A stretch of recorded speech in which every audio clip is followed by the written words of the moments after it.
Hello, welcome to another SPL mixing tutorial. Today we are going to have a look at these drums that I recorded recently. We're going to look at how to process them so that we can get them in phase with each other and get the best kind of basis for a mix. Let's have a listen to where they're at now. This looks like as good a place as any to start.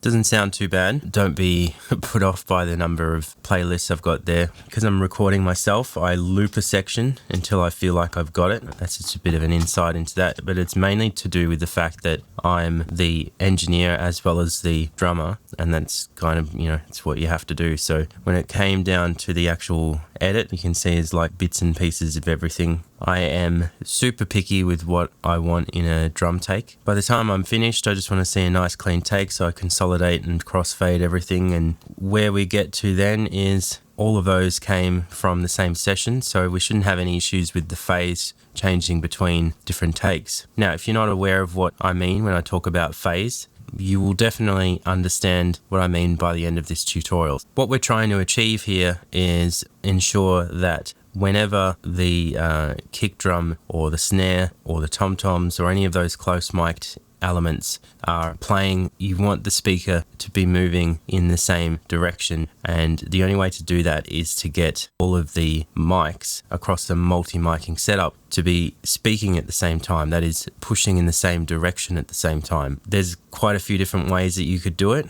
A lot of people would argue so long as you record it enough in phase, then it's just a matter of going in and getting, say, a one band EQ or something and just flipping the polarity until you figure out what you like. I don't do it that way. I go in and I physically change the timing of the tracks. To get those in phase with each other is probably my starting point. So let's have a look at that. Let's talk about the actual phase itself. So the top mic, the reason that the waveform it actually dips down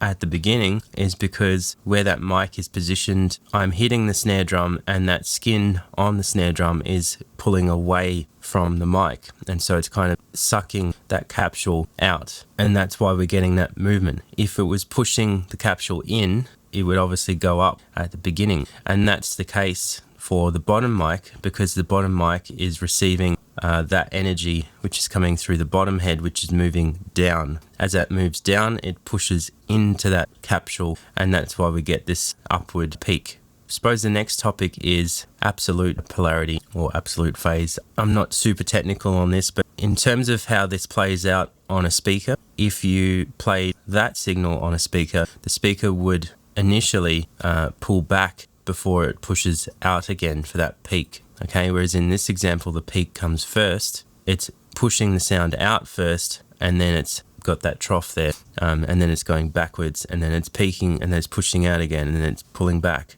Okay, what you want, in my opinion, is for these close mics to be having a peak first before the trough, just so that you get a punchy sound. I've seen lots of arguments over this online, but my opinion is I can hear a difference with that pulling the speaker in and then pushing it out as opposed to pushing it out first. It's not a huge difference, but it's a big enough difference for me to want to do that. Okay, so all I've done there, it's the same as using an EQ plugin and going in and flipping the phase or inverting the polarity. Okay, so we're just inverting that waveform. And now we can look at it in terms of how they relate to each other. So what I generally do is I get them to either relate to each other so that they're mostly peaking at the same time and troughing at the same time. Or another way you could do it is to go in and get the very first part of that, in fact, that part there, so where it starts to dip down, get that lined up. Generally, that's pretty good. That's a pretty good starting point. So getting that lined up there, and we might get into samples. We want to get that accurate so we can get really fine detail. Now we should have that in phase. Before we do that, I'm going to go in and I'm going to make a new playlist. I'm going to duplicate that playlist so you can hear the before and after. Okay, so they're all grouped. I am going to turn the group off, and I'm now going to go in. I'm going to invert these so that they're working in the same direction as the bottom mic, and slide them down. That's not bad. Probably want to move that there maybe. You want to have them working mostly in the same direction for most of the time, but you also want to represent the initial attack, and that's where lining that up comes in to play. So let's have a listen.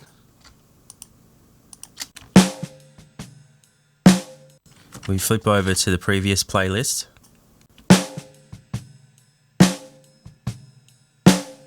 Very minor difference.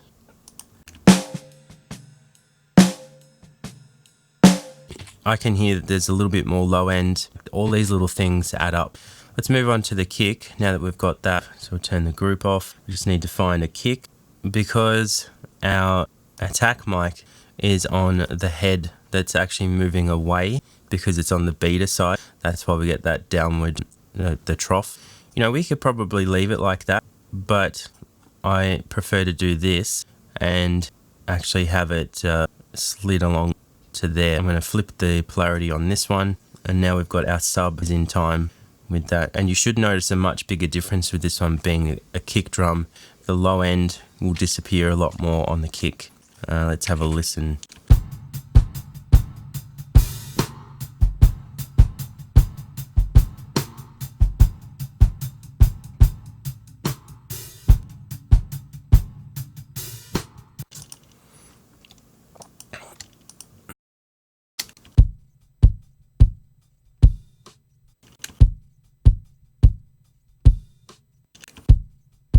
Let's go to our previous playlist.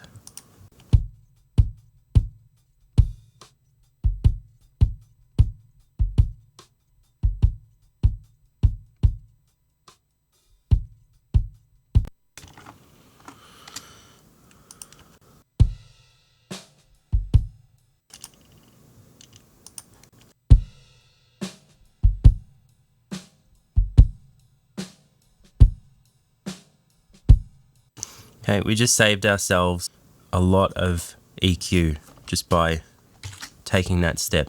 We no longer have to add a whole bunch of bottom end because it doesn't exist. We've managed to recoup that because of correcting this phase. And you'll see for the most part, these will, provided that the mics didn't move during the performance, these should all stay together. The only ones you'll probably see move are the overheads. Speaking of the overheads, let's move on to those. Now, in the application that I've got a set of wide overheads, and I've just a stereo mic acting as overheads in the middle. And so their function is not really to capture the kick. They're very high up. They're just there more or less to capture a little bit of the snare, but mainly the cymbals. And let's have a look at how the snare relates to those. Let's pull them down. So we've got, this is typical, right? You can see that the snare close mics happen before the overheads.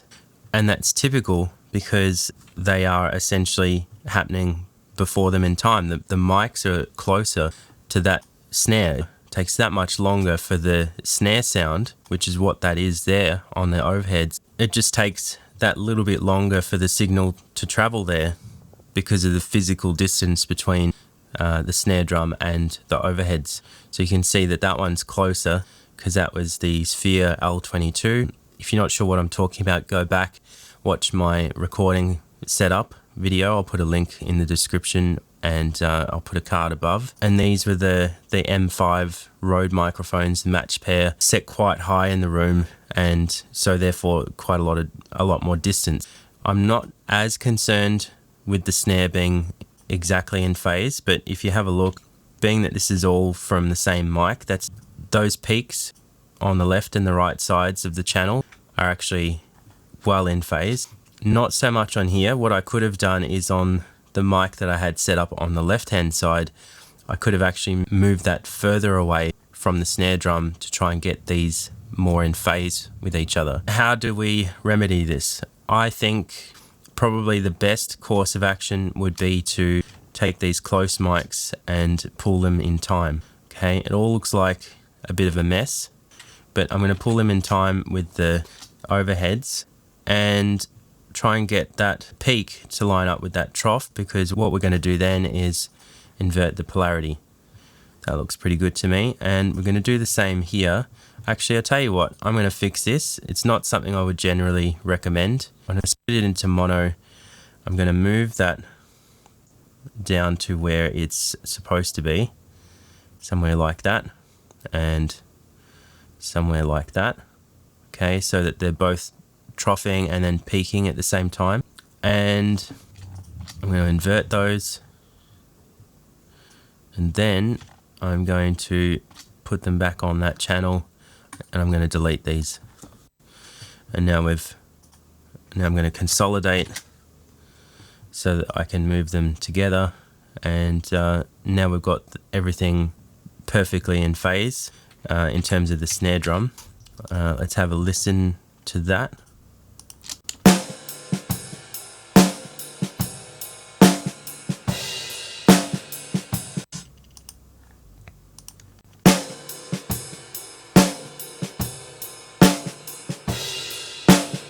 So that's that. Now, could we do the same with the kick? We could. It's not essential, but I think you'll find overheads generally don't have enough of the kick in them. You can line them up if you really want to. You're probably going to struggle. You're probably going to have a hard time doing that though. That said, let's see if we can. So I'm just going to drag these up, and I'll drag the kick in. Might be a good reference here. And I'm just going to drag them back in time. We'll see how that goes. Love is engraved on my...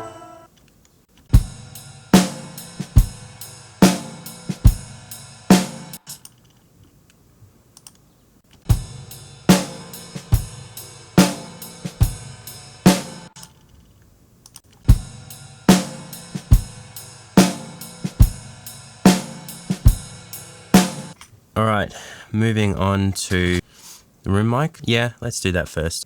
As you can see, the room mic has more of the snare in it than anything. I'm going to flip the polarity just to put that exactly in phase. I don't know that this is going to make much difference. Such a different looking signal, it's going to be caked in reverb anyway. When you get really nice recorded room mics, often when you drag them back and get them exactly in phase, you can get huge sounds. My philosophy on the toms is a little bit different. So looking back to where the toms are placed on the kit, the floor tom is next to the tom 3 is next to tom 2, and tom 1 is next to tom 2. What I like to do is I'm going to grab the overheads, and I'm going to let's move them all together. I'm going to flip the polarity of all of these because I want them all starting in absolute phase. I'm going to move them together just to kind of maintain that relationship. That may change. I'm getting the floor tom exactly in time with the overheads. I've got some bleed from that floor tom into tom 3, which is near it. So what I can do is I can drag that a little bit further up. This depends on whether you want a more natural sort of sound. You want this hit to come through clearly on this mic such that you're not getting these two mics duking it out for the low end and having this mic cancel some of this information by being the wrong way around. So if it was that way, for example, we'll be subtracting from that and you wouldn't get as much low end. Okay, I'll just undo that. So I'm just dragging it up just so that it lines up a bit more. But how does that affect the close mic hit? It's a bit of a trade-off. I'm more inclined to just do that.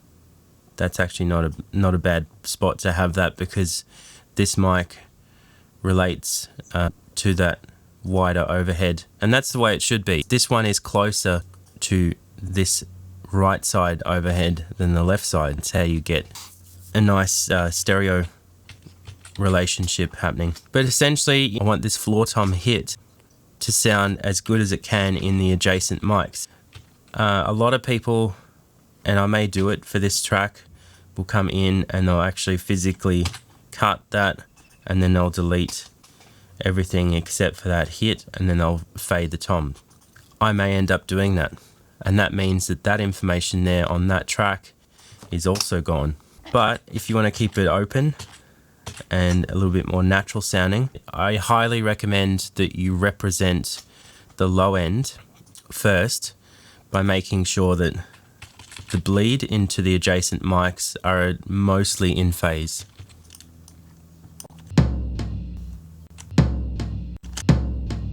It needs to be represented properly.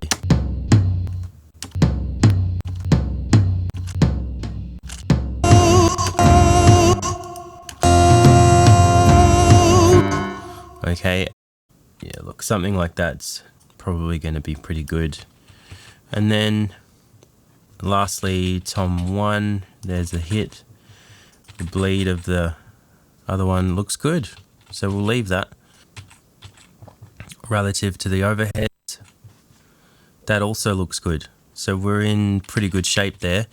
And that is all the drums phase aligned. This is how I do it, and this is how it sounds. Let's have a look at a before and after.